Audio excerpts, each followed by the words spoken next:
Check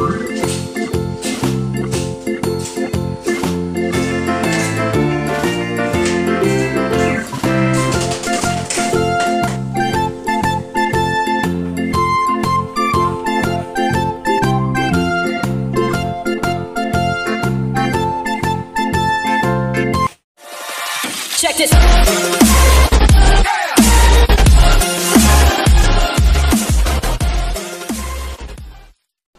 Halo teman-teman, sebelum lanjut ke video selanjutnya, jangan lupa subscribe, like, dan tekan tombol loncengnya ya. Oke, saya hitung nih. 1, 2, 3. Terima kasih sudah subscribe, karena subscribe itu gratis. Oke kawan-kawan, kita jumpa lagi. Kali ini kita akan bahas tentang manajemen kelinci pedaging. Apa aja sih yang perlu kita bahas tentang manajemen kelinci pedaging? Ayo simak. Para pakar perkelincian, master kayak Pak Joko Haryanto, terus Pak Wage, dan banyak pakar-pakar kelinci yang lain, kayak misalkan Bagranaya, Hatta yang udah berdiri di kelinci pedaging, ya kan? Terus Masyuri Asyar, banyak lagi yang sudah mereka menekuni di bidang peternakan kelinci pedaging. Banyak yang sepakat dengan pembicaraan kelinci pedaging itu kita sebut adalah industri. Artinya industri adalah kita berusaha untuk mendapatkan keuntungan dari apa yang sudah kita usahakan. Namanya juga industri, berarti sudah besar juga, jadi tidak kecil ataupun sedikit. Betul-betul populasinya juga banyak, karena sudah berbicara dengan industri. Kalau sudah bicara dengan industri, bicaranya itu menganggap itu adalah industri walaupun kecil ataupun besar, berarti dia harus mempunyai manajemen yang benar, gitu ya. Manajemen yang betul agar tidak bangkrut, agar tidak tergelincir akhirnya malah jadi bangkrut. Nah, apa sih yang perlu diperhatikan dalam industri pedaging ini? Ya, satu, ya, yang biasa orang itu mendapatkan kerugian, biasanya ini yang jadi faktor perdebatan, karena kelinci pedaging beda dengan kelinci hias. Ya, orang berbicara kelinci hias, dia akan berbicara dengan kasihan, tidak berperi kehewanan. Ya. Tapi kalau berbicara kita sudah industri, ya, kita harus bisa menghasilkan pedaging, jangan sampai adanya kerugian. Nah, berarti untuk sistem perkawinan inilah yang biasanya banyaknya yang jadi perdebatan. Sistem perkawinan, kalau sistemnya kita sudah bicara dengan bahasa industri pedaging, yaitu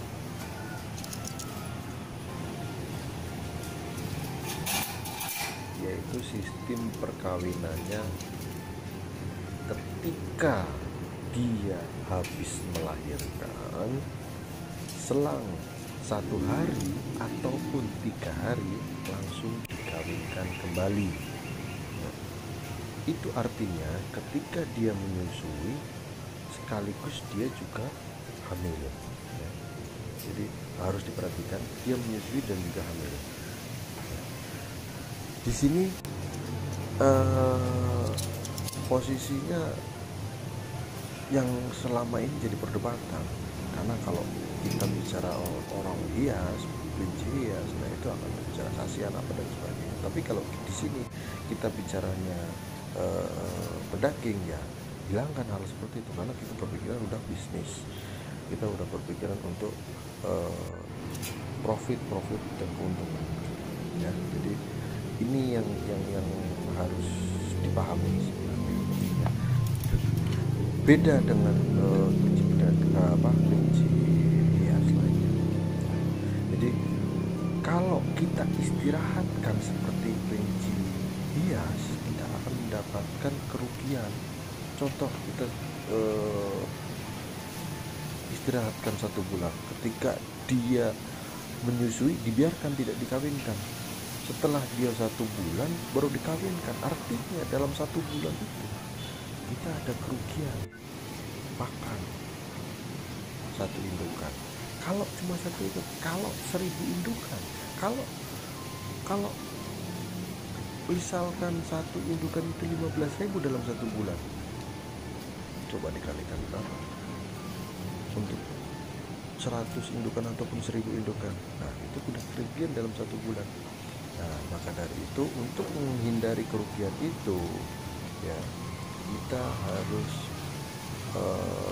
tidak boleh istirahatkan kelinci untuk tidak produktif, gitu.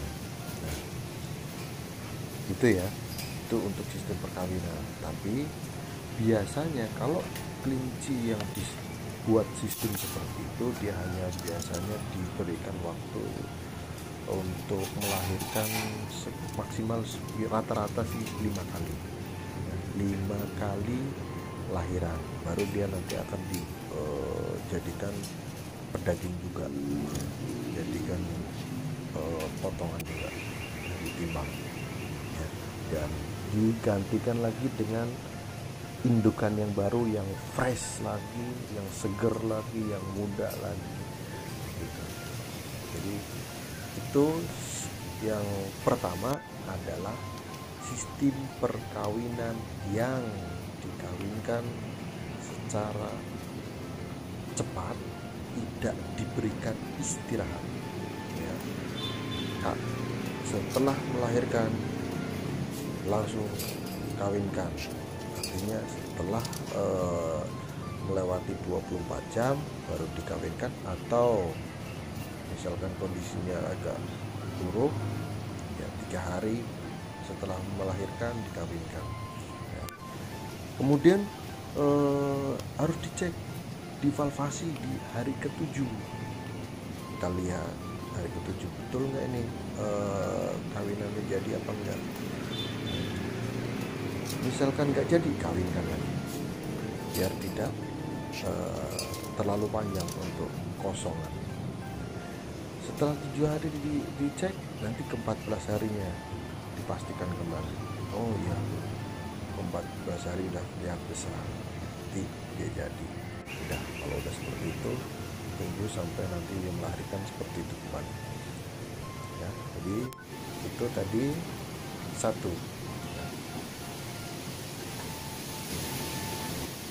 Baik, yang berikutnya, yang kedua, ya, yang biasanya memang sangat diperdebatkan juga untuk sistem pedaging, yaitu pakan, ya.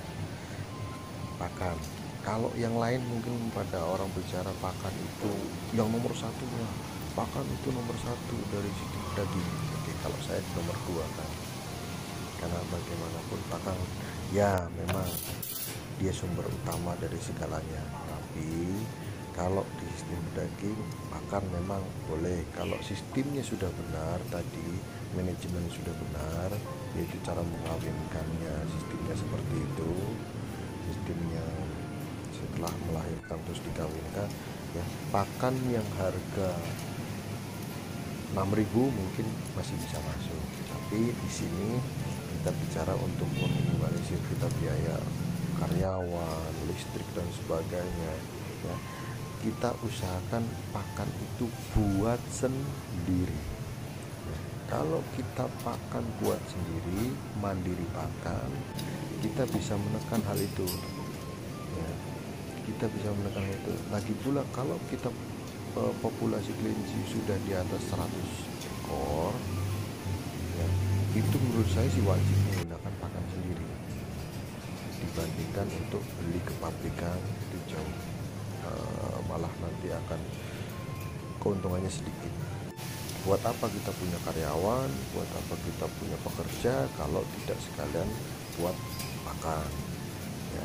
Jadi di situ dimanfaatkan pekerjanya, memang sekaligus kita juga harus mandiri pakan juga, Ingat, pakan itu harus nutrisinya yang lengkap untuk kelinci, karena kelinci kita sudah di over ya, udah bikin maksimal kerjanya.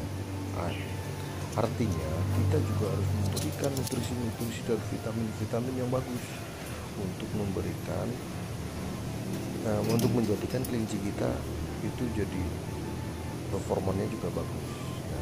Jangan sampai nutrisinya yang karena untuk mengejar murah akhirnya kita berikan nutrisi yang biasa-biasa saja ataupun yang standar saja ya kan, misalkan lemaknya kurang dari 3 ya kan, proteinnya kurang dari 11 ya kan, seratnya kurang dari 15 ya, masih bisa sebenarnya serat 12 mungkin, tapi ya lihat nanti proteinnya dan sebagainya. Intinya dikomposisikan itu serat, lemak, protein, dan energinya itu bagus agar menunjang kelinci kita yang sudah memberikan kita press habis untuk produksi itu sistem pedaging ya. Ingat, pakan, usahakan pakan juga kalau sudah bisa buat sendiri biasa mungkin kita bisa menekan dengan biaya 3.500 ataupun di bawah 4.000 kita bisa ya. Kalau kita menggunakan pakan pabrik, pasti untuk saat ini belum ada pabrikan yang menjual di harga di bawah 4.000 ataupun di bawah 5.000 pun belum ada. Di bawah 5.000 belum ada pabrikan ya. Artinya kita harus mandiri pakan untuk di pakan itu ya, untuk di industri kelinci pedaging wajib hukumnya kalau. Kemudian untuk yang nomor 3 ya kan, ini yang masih kadang kan ada yang salah kaprah juga. Memang betul kita sudah bicara kelinci pedaging ataupun industri kelinci pedaging, namun sistem penjualannya kita juga harus berpikir cerdas di pasaran ya. Artinya begini, untuk setiap produk kelinci yang kita hasilkan itu harus ada seleksi ya. Anak kandang kita ataupun pekerja kita harus bisa menyeleksi mana yang grade A, grade B, grade C dan D ya. Itu harus tahu dan harus diseleksi. Kalau tidak diseleksi ini akan semua ke pedaging ya. Tapi kalau sapian kita sudah terseleksi dari awal ya, mana grade A yang nantinya misalkan buat show, grade B ini masih layak buat indukan ya, buat jadikan indukan baru ya. Grade C itu inilah yang kita masukkan ke pedaging, karena memang untuk dimasukkan kembali ke grade B mungkin kurang anakannya kurang bagus atau apa, riwayat indukannya ataupun badannya kurang proporsional ya kan? Nah, itu bisa masuk, tapi kita kejar yang grade C ini, kita harus kejar di bobot. Untuk masa panen dia harus bisa bobot di 2 kilo gitu. Jadi bisa masuk ke pedaging. Untuk C yang D lahir, yang D kan banyak, misalkan ada bisa setiap produksi kita pasti ada saja yang mungkin cacat ataupun bagaimana ataupun kurang bagus, sudah masuk ke grade pedaging. Jadi ada bisa kita masuk ke yang A, masih ada keuntungan buat jual show itu harganya udah jelas bagus. Yang B, dijual indukan, harga indukan akan berbeda dengan harga pedaging, itu udah jelas, karena indukan dipilih untuk bahan buat jadi indukan baru ya. Jadi otomatis di situ juga ada seleksi, artinya jika ada seleksi di situ ada harga yang berbeda.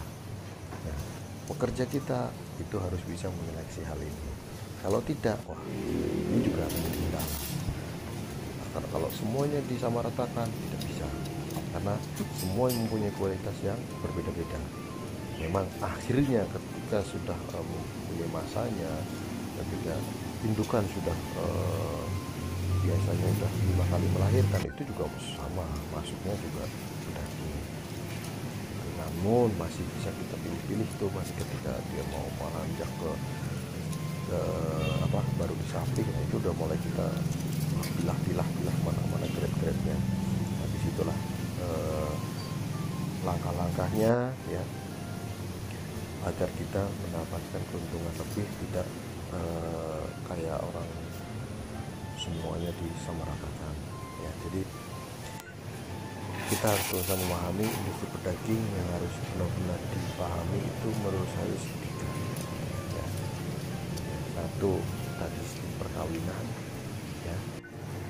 Dua, mandiri pakan. Tiga, seleksi ya. Kalau untuk yang lain, sistem perawatan, terus kebersihan kandang apa dan sebagainya, saya rasa sama dengan kelinci hiasan, itu perlakuannya sama. Tapi untuk khusus kelinci pedaging itu harus ada ya. Oke, terima kasih sudah menonton video-video kami. Semoga bisa bermanfaat buat rekan-rekan semuanya, terutama perkelincian seluruh Indonesia. Oke, bye-bye.